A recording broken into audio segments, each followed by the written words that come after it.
My name is Cedric Nicaise. I'm the wine director at 11 Madison Park, and we are here today to talk about wine labels, why they're important, what's written on them, and how it relates to what's in the bottle. Moving into something a little bit more difficult, this is Burgundy. Again, the information that puts you in Burgundy is written on the label, but once you're at this point, it's important to know sort of where in Burgundy and what else is written on the label is going to relate. As you can see, it's clearly much more information, but again, at the very top, you have the producer.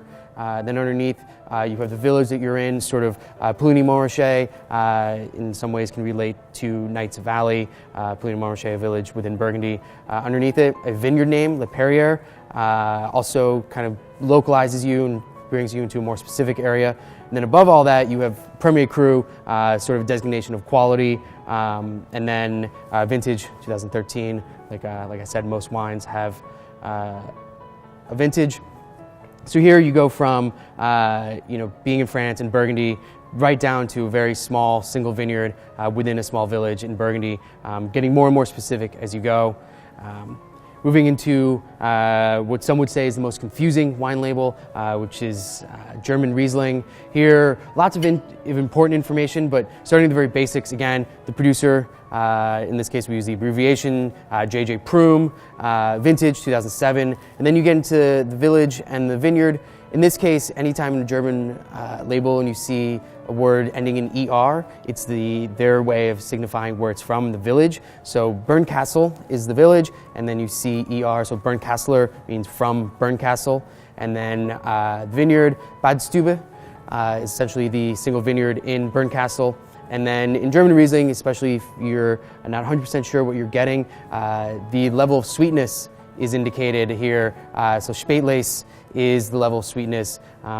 It can often have the word trocken at the front of it. If it says trocken, it automatically means it's dry, and the word Spätlese relates to the ripeness level, but in this case, off-dry Riesling. If you're unsure, the easiest way to check to see if it's dry or not dry is to look at the alcohol level. Something that all wine labels in America have is alcohol level. Not important just to know how drunk it can get you, but also to know what's in the bottle. So at this point, 8.5% alcohol.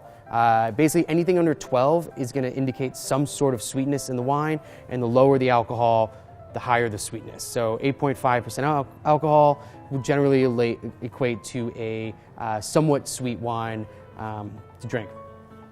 Lastly, what I think is actually the most complex, because it has the most amount of information on it, but also the hardest to read, is Champagne. So Champagne is sort of one of the most exciting markets, one of the places where you can get the most interesting things to drink for maybe the best price. But again, you're doing the same place. So you're in Champagne, you know that from the cork in the bottle, the fact that it's going to have bubbles when you open it. But same thing, you find the producer, Charton-Taille in this case. It is a village wine, or wine from a specific village, in this case Murphy. And then there is a vineyard, just like the other wines previous, Le Bar. But then you get into very specific Champagne things.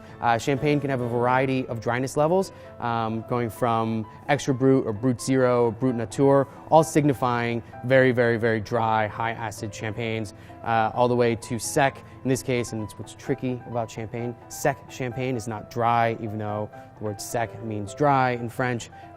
So in this case, for this wine, extra brut, very dry Champagne. There's also an interesting part of Champagne, which would be found on the back label. Producers are starting to indicate the varietal, three main varietals in the Champagne region. In this case, you have Meunier, 100%, which relates to what we call Pinot Meunier. And then if you're interested in whether or not this is produced by a large producer, the Krugs or Moët & Chandon of the world, or a small grower producer, this on the back of the label, you'll see where it says RM for récoltant manipulant, which essentially means the same guy who grew the grapes, also made the wine, or sometimes woman. They grow the grapes and make the wines. If it's a producer like Krug, it would say NM, which is négociant manipulant, is essentially meaning they buy the grapes and then make the wine.